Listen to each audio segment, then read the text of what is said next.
Hello అండి. Welcome to Madhu lessons. ఈరోజు మనం ఏపీపీఎస్సీ గ్రూప్ 2 అలాగే ఏపీపీఎస్సీ ఒకటే కాదండి. డిఎస్సి గానీ, కానిస్టేబుల్ గానీ, ఎస్ఐ గానీ అన్నిటికీ ఉపయోగపడే టాపిక్ గవర్నర్. రాష్ట్ర గవర్నర్ గురించి చూద్దాం. రాజ్యాంగంలో ఏ భాగం రాష్ట్ర ప్రభుత్వం గురించి వివరిస్తుంది?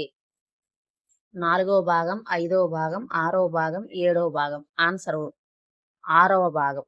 భారత రాజ్యాంగంలోని 6వ భాగం పూర్తిగా రాష్ట్ర ప్రభుత్వాల నిర్మాణము, అధికారాల గురించి తెలుపుతుంది. అందుకే ఈ భాగాన్ని రాష్ట్రాల రాజ్యాంగం అని కూడా పిలుస్తారు. చూడండి, రాష్ట్రాల రాజ్యాంగం అని రాజ్యాంగంలో ఏ భాగాన్ని పిలుస్తారు? ఏ భాగాన్ని పిలుస్తారో కామెంట్ చేయడం మర్చిపోమాకండి. రాష్ట్ర ప్రభుత్వానికి సంబంధించి ఆర్టికల్స్ ఏవి? ఆర్టికల్ 52 నుంచి 151 వరకు, ఆర్టికల్ 152 నుంచి 237 వరకు, ఆర్టికల్ 238 నుంచి 242 వరకు, ఆర్టికల్ 36 నుంచి 51 వరకు. 6వ భాగంలోని ఆర్టికల్స్ ఎక్కడి నుంచి ఎక్కడి వరకు? ఆన్సరు ఆర్టికల్ 152 నుంచి 237 వరకు. 6వ భాగంలోని ఆర్టికల్ 152 నుంచి 237 వరకు ఉన్న నిబంధనలు రాష్ట్ర కార్యనిర్వహణ శాఖ, శాసనసభ మరియు న్యాయ వ్యవస్థ గురించి వివరిస్తాయి. కార్యనిర్వాహక శాఖలో క్రింది వారిలో ఎవరు ఉండరు? చూడండి, రాష్ట్ర కార్యనిర్వహణ శాఖలో క్రింది వారిలో ఎవరు ఉండరు? ఎవరుండరు? గవర్నర్, ముఖ్యమంత్రి, అడ్వకేట్, హైకోర్టు ప్రధాన న్యాయమూర్తి. ఎవరున్నారంటే హైకోర్టు ప్రధాన న్యాయమూర్తి ఉండరు. హైకోర్టు ప్రధాన న్యాయమూర్తి రాష్ట్ర న్యాయశాఖ కిందకి వస్తారు. గవర్నరు, ముఖ్యమంత్రి, మంత్రి మండలి, అడ్వకేట్ జనరల్ మాత్రమే కార్యనిర్వహణ శాఖలోకి వస్తారు. రాష్ట్ర ప్రభుత్వం రాజ్యాంగబద్ధ అధిపతి ఎవరు? రాష్ట్ర ప్రభుత్వం యొక్క రాజ్యాంగబద్ధ అధిపతి ఎవరు? ముఖ్యమంత్రి, గవర్నర్, హైకోర్టు ప్రధాన న్యాయమూర్తి, రాష్ట్ర ప్రధాన కార్యదర్శి. Answer governor. కేంద్రంలో రాష్ట్రపతి ఎలాగో రాష్ట్రంలో గవర్నర్ అలా రాజ్యాంగబద్ధ అధిపతిగా ఉంటారు. అయితే వాస్తవ పరిపాలనాధికారాలన్నీ ముఖ్యమంత్రి వద్ద ఉంటాయి. ప్రతి రాష్ట్రానికి ఒక గవర్నర్ ఉండాలని తెలిపే ఆర్టికల్ ఏది? ప్రతి రాష్ట్రానికి ఒక గవర్నర్ ఉండాలని తెలిపే ఆర్టికల్ ఏది? ఆర్టికల్ 152, 153, 154, 155. Answer article 153. ఆర్టికల్ 153 ప్రకారం దేశంలో ప్రతి రాష్ట్రానికి ఒక గవర్నర్ ఉండాలి. ఒక వ్యక్తిని 2 లేదా అంతకంటే ఎక్కువ రాష్ట్రాలకు గవర్నర్గా నియమించవచ్చని ఏ సవరణ ద్వారా చేర్చారు? 7వ రాజ్యాంగ సవరణ 1956, 42వ రాజ్యాంగ సవరణ, 44వ రాజ్యాంగ సవరణ, 91వ రాజ్యాంగ సవరణ.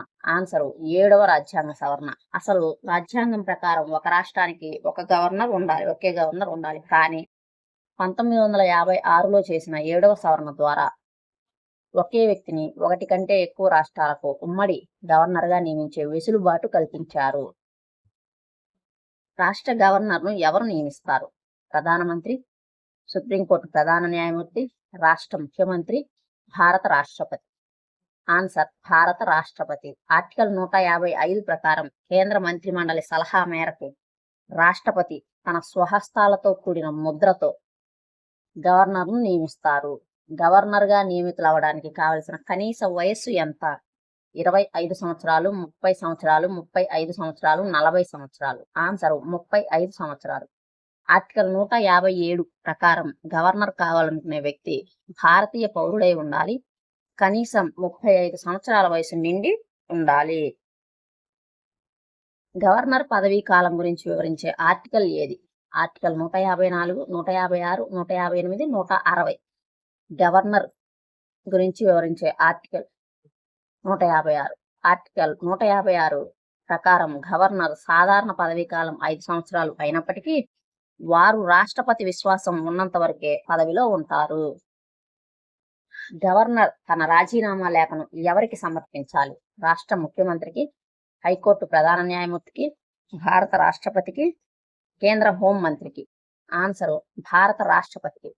గవర్నర్ను నియమించేది మరియు తొలగించేది రాష్ట్రపతి. కాబట్టి గవర్నర్ తన పదవికి రాజీనామా చేయాలనుకుంటే ఆ లేఖను రాష్ట్రపతికి ఇవ్వాలి. గవర్నర్చే ప్రమాణ స్వీకారం చేయించేది ఎవరు? భారత రాష్ట్రపతి, సంబంధిత రాష్ట్ర హైకోర్టు ప్రధాన న్యాయమూర్తి, రాష్ట్ర ముఖ్యమంత్రి, సుప్రీంకోర్టు ప్రధాన న్యాయమూర్తి. ఆన్సర్ సంబంధిత రాష్ట్ర హైకోర్టు ప్రధాన న్యాయమూర్తి.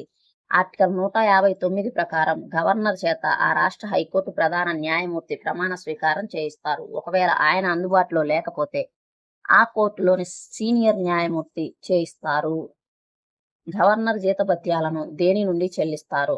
భారత సంచిత నిధి, రాష్ట్ర సంచిత నిధి, భారత ఆకస్మిక నిధి, కేంద్ర బడ్జెట్. ఆన్సరు రాష్ట్ర సంచిత నిధి. గవర్నర్ ఏ రాష్ట్రంలో పనిచేస్తుంటే ఆ రాష్ట్ర సంచిత నిధి నుంచి జీతం చెల్లిస్తారు. ప్రస్తుతం గవర్నర్ నెలసరి జీతం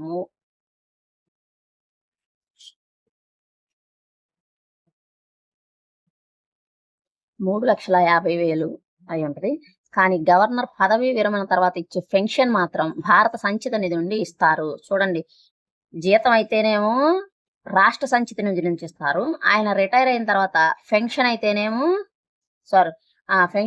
భారత సంచిత నిధి నుంచి ఇస్తారు. ఒకే వ్యక్తికి 2 రాష్ట్రాలకు ఉమ్మడి గవర్నర్గా ఉన్నప్పుడు ఆయన జీతాన్ని ఎవరు నిర్ణయిస్తారు? పార్లమెంటు, ఆ 2 రాష్ట్రాల ముఖ్యమంత్రులు, భారత రాష్ట్రపతి, హోంమంత్రిత్వ శాఖ. ఆన్సర్ భారత రాష్ట్రపతి. ఒక వ్యక్తి 2 లేదా అంతకంటే ఎక్కువ రాష్ట్రాలకు గవర్నర్గా ఉన్నప్పుడు ఆయన జీతాన్ని ఆ రాష్ట్రాలు ఏ నిష్పత్తిలో పంచుకోవాలో రాష్ట్రపతి ఒక ప్రత్యేక ఉత్తర్వు ద్వారా నిర్ణయిస్తాడు. గవర్నర్ పదవిలో ఉన్నప్పుడు ఆయనపై ఎటువంటి చర్యలు తీసుకోకూడదని రాజ్యాంగంలో ఏ ఆర్టికల్ రక్షణను ఇస్తుంది? ఆర్టికల్ 352, 360, 361, 365. ఆన్సర్ 361. ఆర్టికల్ 361 ప్రకారం రాష్ట్రపతి మరియు గవర్నర్లకు ప్రత్యేక రక్షణలు ఉన్నాయి. వారు పదవిలో ఉన్నంత కాలం వారిపై ఎటువంటి క్రిమినల్ కేసులు పెట్టడానికి, వారిని అరెస్ట్ చేయడానికి వీల్లేదు. రాష్ట్ర విశ్వవిద్యాలయాలకు ఛాన్సలర్గా ఎవరు వ్యవహరిస్తారు? రాష్ట్ర విద్యాశాఖ మంత్రి, ముఖ్యమంత్రి, రాష్ట్ర గవర్నర్, వైస్ ఛాన్సలర్. ఆన్సర్ రాష్ట్ర గవర్నర్. రాష్ట్ర ప్రభుత్వం పరిధిలో అన్ని యూనివర్సిటీలకు గవర్నర్ పదవి రీత్యా ఛాన్సలర్గా వ్యవహరిస్తారు. అలాగే యూనివర్సిటీ వైస్ ఛాన్సలర్లను ఆయనే నియమిస్తారు. రాష్ట్ర శాసనసభ సమావేశాలకు పిలవడం, వాయిదా వేయడం లేదా రద్దు చేయడం అనే అధికారం ఎవరికి ఉంది? శాసనసభ స్పీకర్కి, ముఖ్యమంత్రికి, గవర్నర్కు, హైకోర్టుకు. ఆన్సర్ గవర్నర్కు ఉంది. ఆర్టికల్ 174 ప్రకారం అసెంబ్లీ సమావేశాలకు పిలిచే మరియు వాయిదా వేసే అధికారాలు గవర్నర్కి ఉంటాయి. ముఖ్యమంత్రి సలహా మేరకు అసెంబ్లీని రద్దు చేసే అధికారం కూడా ఆయనకే ఉంది. రాష్ట్ర శాసన మండలిలోని మొత్తం సభ్యులలో ఎంతమందిని గవర్నర్ నామినేట్ చేస్తారు? రాష్ట్ర శాసన మండలిలోని మొత్తం సభ్యులలో ఎంతమందిని గవర్నర్ నామినేట్ చేస్తాడు? 1/3, 1/12, 1/6, 1/2. ఆన్సర్ 1/6 వంతు. ఆర్టికల్ 171 ప్రకారం కళలు, సాహిత్యం, సైన్సు, సహకార, ఉద్యమ మరియు సామాజిక సేవా రంగాల్లో అవిశేష అనుభవం ఉన్న వారికి మొత్తం సీట్లలో 1/6 వంతు మందిని గవర్నర్ నామినేట్ చేస్తారు. గవర్నర్ ఆర్డినెన్స్ జారీ చేసే అధికారాన్ని ఏ ఆర్టికల్ తెలుపుతుంది? ఆర్టికల్ 123, 213, 163, 214. ఆన్సర్ 213. రాష్ట్ర శాసనసభ సమావేశాల్లో లేనప్పుడు అత్యవసరంగా ఏదైనా చట్టం కావాల్సి వస్తే ఆర్టికల్ 213 ప్రకారం గవర్నర్ ఆర్డినెన్స్ను జారీ చేయవచ్చు. దీని కాలపరిమితి అసెంబ్లీ తిరిగి ప్రారంభమైనప్పటి నుండి 6 వారాలు. గవర్నర్ జారీ చేసిన ఆర్డినెన్స్కు గరిష్ట కాల పరిమితి ఎంత ఉండవచ్చు? 6 వారాలు, 6 నెలలు, 6 నెలల 6 వారాలు, 1 సంవత్సరం. ఆన్సర్ 6 నెలల 6 వారాలు. 2 అసెంబ్లీ సమావేశాలకు మధ్య గరిష్ట గడువు 6 నెలలు. అసెంబ్లీ ప్రారంభమయ్యాక ఆర్డినెన్స్ 6 వారాల్లో ఆమోదం పొందాలి. కాబట్టి 6 నెలల 6 వారాలు ఇది అమల్లో ఉంటుంది. రాష్ట్ర బడ్జెట్ను అసెంబ్లీ ముందు ప్రవేశపెట్టేలా చూసే బాధ్యత ఎవరిది? రాష్ట్ర ఆర్థిక మంత్రి, ముఖ్యమంత్రి, governor, assembly speaker. Answer governor. Article 202 ప్రకారం రాష్ట్ర వార్షిక ఆర్థిక నివేదికను సభ ముందు ప్రవేశపెట్టే బాధ్యత రాజ్యాంగబద్ధంగా గవర్నర్దే. ఆయనే తరపున ఆర్థిక మంత్రి దీనిని ప్రవేశపెడతారు. గవర్నర్ ముందస్తు అనుమతి లేకుండా ఏ బిల్లును అసెంబ్లీలో ప్రవేశపెట్టలేరు. సాధారణ బిల్లు, ద్రవ్య బిల్లు, ప్రైవేటు బిల్లు ఏ బిల్లుకైనా అనుమతి అవసరం లేదు. ఆన్సర్ ద్రవ్య బిల్లు. కేంద్రంలోని లోక్సభలో ద్రవ్య బిల్లు ప్రవేశపెట్టడానికి రాష్ట్రపతి అనుమతి ఎలా అవసరమో రాష్ట్రంలో మనీ బిల్లు ప్రవేశపెట్టడానికి గవర్నర్ ముందస్తు సిఫార్సు ఖచ్చితంగా కావాలి. రాష్ట్ర ఆకస్మిక నిధి ఎవరి ఆధీనంలో ఉంటుంది? ముఖ్యమంత్రి, రాష్ట్ర ఆర్థిక శాఖ మంత్రి, గవర్నరు, రాష్ట్ర accountant general. Answer governor. Article 267(2) ప్రకారం రాష్ట్ర ఆకస్మిక నిధి గవర్నర్ ఆధీనంలో ఉంటుంది. ఊహించని విపత్తులు లేదా అత్యవసర ఖర్చుల కోసం అసెంబ్లీ ఆమోదంతో పని లేకుండా గవర్నర్ దీని నుండి నిధులను విడుదల చేయవచ్చు. రాష్ట్ర public service commission APPSC, TSPSC chairman మరియు సభ్యులను ఎవరు నియమిస్తారు? భారత రాష్ట్రపతి, రాష్ట్ర ముఖ్యమంత్రి, గవర్నరు, హైకోర్టు మరియు హైకోర్టు ప్రధాన న్యాయమూర్తి. ఆన్సర్ రాష్ట్ర గవర్నర్. ఆర్టికల్ 316 ప్రకారం రాష్ట్ర పబ్లిక్ సర్వీస్ కమిషన్ చైర్మన్ను మరియు సభ్యులను గవర్నర్ నియమిస్తారు. కానీ వారిని తొలగించే అధికారం మాత్రం కేవలం రాష్ట్రపతికి మాత్రమే ఉంటుంది. ఇది చాలా కీలకమైనవి. చూడండి, నియమించేది మాత్రం ఏపీపీఎస్సీ, టీఎస్పీఎస్సీ చైర్మన్లను నియమించేది గవర్నరే, కానీ వాళ్ళని తొలగించే అధికారం రాష్ట్రపతికే ఉంటుందంట. రాష్ట్రంలో రాష్ట్రపతి పాలన విధించాలని రాజ్యాంగబద్ధంగా రాష్ట్రపతికి సిఫార్సు చేసేది ఎవరు? ముఖ్యమంత్రి, హైకోర్టు ప్రధాన న్యాయమూర్తి, గవర్నరు, రాష్ట్ర assembly speaker. Answer governor. Article 356 ప్రకారం రాష్ట్రంలో రాజ్యాంగబద్ధమైన పరిపాలన సాగనప్పుడు అక్కడ రాష్ట్రపతి పాలన పెట్టమని గవర్నర్ నివేదిక పంపవచ్చు. కోర్టులు విధించిన శిక్షలను తగ్గించేలా లేదా క్షమాభిక్ష పెట్టే గవర్నర్ జ్యుడిషియల్ అధికారం ఏ ఆర్టికల్లో ఉంది? ఆర్టికల్ 72, 161, 162, 213. ఆన్సర్ 161. ఆర్టికల్ 161 ప్రకారం రాష్ట్ర చట్టాల పరిధిలో శిక్ష పడిన ఖైదీల శిక్షను తగ్గించే లేదా రద్దు చేసే అధికారం గవర్నర్కు ఉంది. కానీ రాష్ట్రపతిలా గవర్నర్ మరణ శిక్షను పూర్తిగా క్షమించలేరు. జిల్లా న్యాయమూర్తులను ఎవరు నియమిస్తారు? భారత రాష్ట్రపతి, సుప్రీంకోర్టు ప్రధాన న్యాయమూర్తి, హైకోర్టు ప్రధాన న్యాయమూర్తి సలహాతో గవర్నరు, ముఖ్యమంత్రి. ఆన్సర్ హైకోర్టు ప్రధాన న్యాయమూర్తి సలహాతో గవర్నర్. ఆర్టికల్ 233 ప్రకారం రాష్ట్ర హైకోర్టుతో సంప్రదించి జిల్లా కోర్టు జడ్జిలను, నియామకాలను, బదిలీలను గవర్నర్ చేపడతారు. గవర్నర్ స్వయం నిర్ణయాధికారాల గురించి ప్రస్తావించే ఆర్టికల్ ఏది? 163, 164, 165, 166. ఆన్సర్ 163.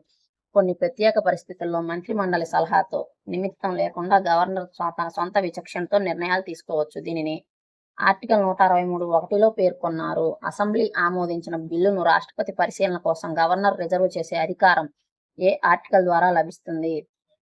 174, 200, 201, 202. ఆన్సర్ 200. ఆర్టికల్ 200 ప్రకారం ఒక బిల్లు హైకోర్టు అధికారాలను తగ్గించేలా ఉంటే గవర్నర్ దాన్ని ఖచ్చితంగా రాష్ట్రపతి పరిశీలన కోసం రిజర్వ్ చేయాలి. గవర్నర్ పదవి అనేది కేవలం బంగారు పంజరంలో ఉన్న పక్షి లాంటిది అని వ్యాఖ్యానించిన ప్రముఖ వ్యక్తి ఎవరు? సరోజినీ నాయుడు, అంబేద్కర్, నెహ్రూ, గాంధీ. ఆన్సర్ సరోజినీ నాయుడు. భారతదేశపు మొదటి మహిళా గవర్నర్గా పనిచేసిన సరోజినీ నాయుడు గవర్నర్ పదవికి ఉండే పరిమితులను ఉద్దేశించి ఈ ప్రసిద్ధ వ్యాఖ్యానం చేశారు. కేంద్ర రాష్ట్ర సంబంధాలపై వేసిన ఏ కమిషన్ గవర్నర్ పదవిని రాజకీయాలకు దూరంగా ఉంచాలని సిఫార్సు చేసింది? Balwantrai Mehta, Sarkaria, Verma, Kothari commission. Answer Sarkaria commission. Justice RS Sarkaria నేతృత్వంలో కమిషన్ గవర్నర్గా నియమితులయ్యే వ్యక్తి అధికార పార్టీకి చెందిన క్రియాశీల రాజకీయ నాయకుడు కాకూడదని మరియు స్థానిక రాష్ట్రేతరుడై ఉండాలని సిఫార్సు చేసింది. రాష్ట్ర శాసనసభ సభ్యుల అనర్హత వేటుపై గవర్నర్ ఎవరి సలహా మేరకు నిర్ణయం తీసుకుంటారు? రాష్ట్ర ముఖ్యమంత్రి, కేంద్ర ఎన్నికల సంఘం, హైకోర్టు ప్రధాన న్యాయమూర్తి, అసెంబ్లీ స్పీకర్. ఆన్సర్ కేంద్ర ఎన్నికల సంఘం. ఆర్టికల్ 192 ప్రకారం ప్రజాప్రాతినిధ్య చట్టం కింద ఒక ఎమ్మెల్యే అనర్హతకు గురైతే గవర్నర్ కేంద్ర ఎన్నికల సంఘం సలహా తీసుకొని తుది నిర్ణయం ప్రకటిస్తాడు. అయితే పార్టీ ఫిరాయింపుల చట్టం 10వ షెడ్యూల్ కింద అనర్హత వేటు వేసే అధికారం మాత్రం స్పీకర్కే ఉంటుంది. ఏ రాజ్యాంగ సవరణ ద్వారా గవర్నర్కు ఆంగ్లో ఇండియన్ సభ్యుడిని అసెంబ్లీకి నామినేట్ చేసే అధికారాన్ని రద్దు చేశారు? 103, 104, 105, 99. ఆన్సర్ 104వ రాజ్యాంగ సవరణ 2020. గతంలో ఆర్టికల్ 333 ప్రకారం అసెంబ్లీలో సరైన ప్రాతినిధ్యం లేకపోతే ఒకరు ఆంగ్లో ఇండియన్ గవర్నర్ నామినేట్ చేసేవారు. కానీ 2020లో తెచ్చిన 104వ రాజ్యాంగ సవరణ చట్టం లోక్సభ మరియు రాష్ట్ర అసెంబ్లీల్లో ఆంగ్లో ఇండియన్ నామినేషన్ కోటాను పూర్తిగా రద్దు చేశారు. రాష్ట్ర ఫైనాన్స్ కమిషన్ను ప్రతి 5 ఏళ్లకు ఒకసారి ఎవరు నియమిస్తారు? రాష్ట్ర ఆర్థిక మంత్రి, రాష్ట్ర గవర్నర్, కేంద్ర ఆర్థిక సంఘం, ముఖ్యమంత్రి. ఆన్సర్ రాష్ట్ర గవర్నర్. ఆర్టికల్ 243(1), 243(y) ప్రకారం గ్రామ పంచాయతీలు, మున్సిపాలిటీలు ఆర్థిక వనరులను సమీక్షించడానికి ప్రతి 5 సంవత్సరాలకు ఒకసారి రాష్ట్ర ఆర్థిక సంఘాన్ని గవర్నర్ నియమిస్తారు. గవర్నర్ పదవికి సంబంధించి క్రింది వాటిలో సరికాని వ్యాఖ్య ఏది? ఒక వ్యక్తి తన సొంత రాష్ట్రానికి గవర్నర్గా నియమితుడు కాకూడదు. గవర్నర్ నియామకానికి ముందు రాష్ట్రపతి ఆ రాష్ట్ర ముఖ్యమంత్రిని సంప్రదించాలి. ఈ 2 సాంప్రదాయాలు రాజ్యాంగంలో లిఖితపూర్వకంగా రాయబడ్డాయి. ఇవి కేవలం మంచి సాంప్రదాయాలు మాత్రమే. ఉల్లంఘించినా చెల్లుతాయి. Answer C. ఈ రెండు సాంప్రదాయాలు రాజ్యాంగంలో లిఖితపూర్వకంగా రాయబడ్డాయి. ఒక వ్యక్తి సొంత రాష్ట్రానికి గవర్నర్గా పనిచేయకపోవడం, సీఎంను సంప్రదించి అనేవి కేవలం రాజకీయ సాంప్రదాయాలు మాత్రమే. వీటి గురించి రాజ్యాంగంలో ఎక్కడా రాయలేదు. సర్కారియా కమిషన్ కూడా వీటిని పాటించాలని సిఫార్సు చేసింది. భారతదేశంలో ఒక రాష్ట్రానికి గవర్నర్ అయిన మొట్టమొదటి మహిళ ఎవరు? పద్మజానాయుడు, సరోజినీ నాయుడు, విజయలక్ష్మి, పండిట్ సుచేత కృపాలాని. ఆన్సర్ సరోజినీ నాయుడు. సరోజినీ నాయుడు గారు స్వాతంత్రం వచ్చిన తర్వాత ఉత్తరప్రదేశ్ యునైటెడ్ ప్రావిన్స్ రాష్ట్రానికి మొట్టమొదటి మహిళా గవర్నర్గా పనిచేశారు 47 నుంచి 49 వరకు. ఈ క్రింది ఏ కమిటీ గవర్నర్ పదవిని పూర్తిగా రద్దు చేయాలని తీవ్రంగా సిఫార్సు చేసింది? సర్కారియా, పూంచి, రాజమన్నార్, వెంకటాచలయ. Answer Rajamannar committee. తమిళనాడు ప్రభుత్వం కేంద్ర రాష్ట్ర సంబంధాలపై వేసిన పివి రాజమన్నార్ కమిటీ కేంద్ర గవర్నర్ పదవి వాడుకొని రాష్ట్రాలను ఇబ్బంది పెడుతోందని, కాబట్టి ఆ పదవిని రద్దు చేయాలని సంచలనంగా సిఫార్సు చేసింది. అస్సాం, మేఘాలయ, త్రిపుర, మిజోరాం గిరిజన ప్రాంతాల్లో గనుల తవ్వకంపై వచ్చే రాయల్టీ స్వయం ప్రతిపత్తి గల జిల్లా కౌన్సిళ్లకు పంచే ప్రత్యేక అధికారం ఎవరికి ఉంది? భారత రాష్ట్రపతికి, కేంద్ర గిరిజన శాఖ మంత్రికి, ఆయా రాష్ట్రాల గవర్నర్లకు, ప్రధానమంత్రికి. ఆన్సరు ఆయా రాష్ట్రాల గవర్నర్లకు. రాజ్యాంగంలోని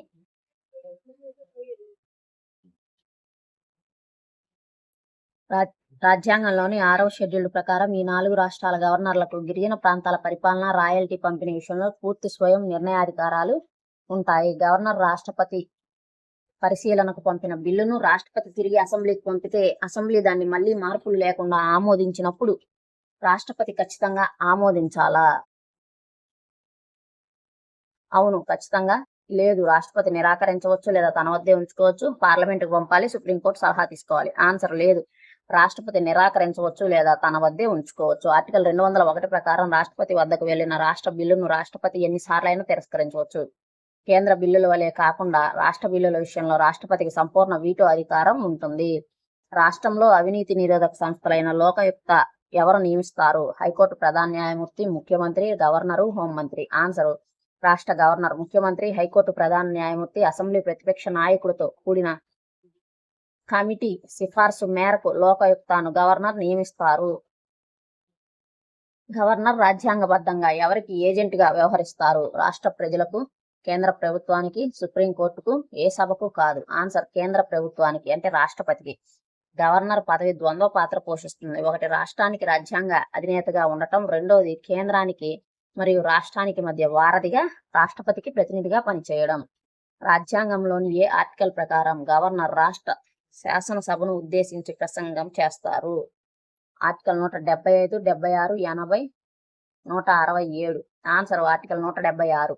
ప్రతి సాధారణ ఎన్నికల తర్వాత జరిగే మొదటి సమావేశంలో మరియు ప్రతి సంవత్సరం జరిగే మొదటి బడ్జెట్ సమావేశాలలో ప్రారంభంలో గవర్నర్ ఉభయ సభలను ఉద్దేశించి ప్రత్యేక ప్రసంగం చేస్తారు. గవర్నర్ ఆదేశాల ప్రకారం రాష్ట్ర ప్రభుత్వం పరిపాలన అంతా ఎవరి పేరు మీద జరగాలి? ముఖ్యమంత్రి, గవర్నర్, ప్రధాన కార్యదర్శి, రాష్ట్రపతి. ఆన్సర్ గవర్నర్ పేరు మీద. ఆర్టికల్ 166(1) ప్రకారం రాష్ట్ర ప్రభుత్వం కార్యనిర్వహణ చర్యలన్నీ అధికారికంగా గవర్నర్ పేరు మీదగానే జరగాలి మరియు ప్రభుత్వ ఉత్తర్వులు ఆయన పేరు మీదే విడుదల అవుతాయి.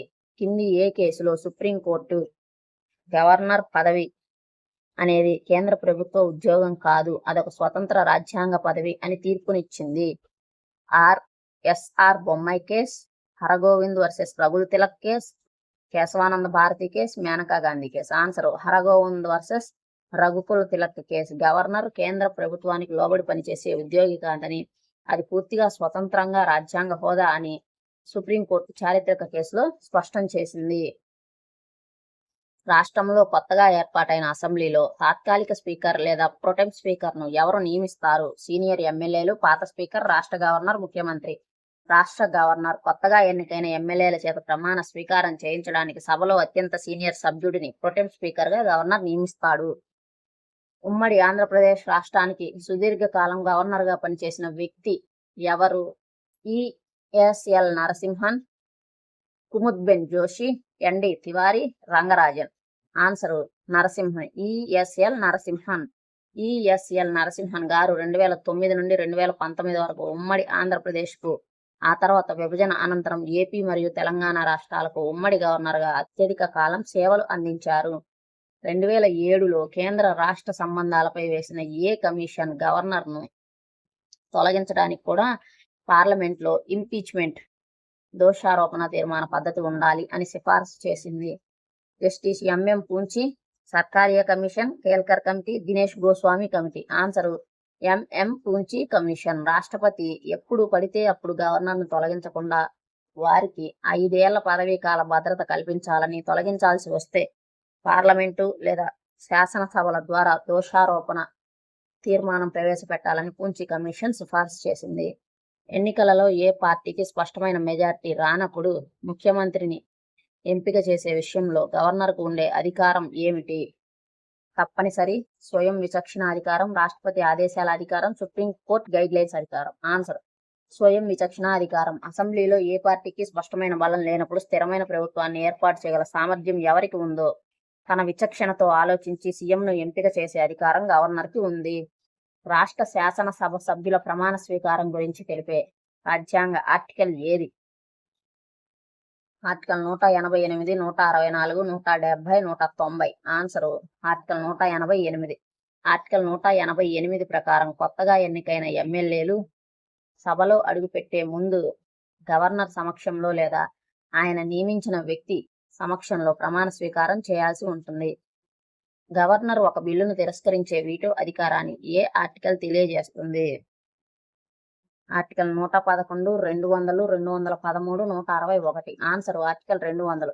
ఆర్టికల్ 200 కింద గవర్నర్ ఒక బిల్లును ఆమోదించవచ్చు, పునఃపరిశీలనకు పంపవచ్చు లేదా తన ఆమోదాన్ని నిలిపివేయవచ్చు. బిల్లుకు ఆమోదం నిలిపివేస్తే ఆ బిల్లు చట్టం కాకుండా అక్కడితో రద్దయిపోతుంది. రాష్ట్ర మంత్రిమండలి తీసుకునే ఏ నిర్ణయానికైనా పునఃపరిశీలించమని కోరే అధికారాన్ని గవర్నర్కి ఉందా? లేదు, కేబినెట్ చెప్పిందే వినాలి. అవును, ఆర్టికల్ 167 ప్రకారం సమాచారాన్ని కోరవచ్చు మరియు పునఃపరిశీలనకు పంపవచ్చు. కేవలం ముఖ్యమంత్రి అనుమతితోనే చేయవచ్చు, కేవలం హైకోర్టు అనుమతితో చేయవచ్చు. ఆన్సర్ అవును, ఆర్టికల్ 167 ప్రకారం సమాచారాన్ని కోరవచ్చు, పునఃపరిశీలనకు పంపవచ్చు. ఏదైనా ఒక మంత్రి విడిగా తీసుకున్న నిర్ణయానికి కేబినెట్ మొత్తం చర్చించలేదని గవర్నర్ భావిస్తే ఆర్టికల్ 167 ప్రకారం దాన్ని మొత్తం మంత్రిమండలి ముందు పెట్టి పునఃపరిశీలించమని ముఖ్యమంత్రిని ఆదేశించే అధికారం గవర్నర్కి ఉంది. ఇవి గవర్నర్కి సంబంధించి 50 ప్రశ్నలు. అన్ని కాంపిటేటివ్ ఎగ్జామ్స్లో ఇవి ఉపయోగపడతాయి. వీడియో నచ్చినట్టయితే లైక్ చేయండి, షేర్ చేయండి, అలాగే మన ఛానల్ని సబ్స్క్రైబ్ చేసుకోండి. Thank you for watching.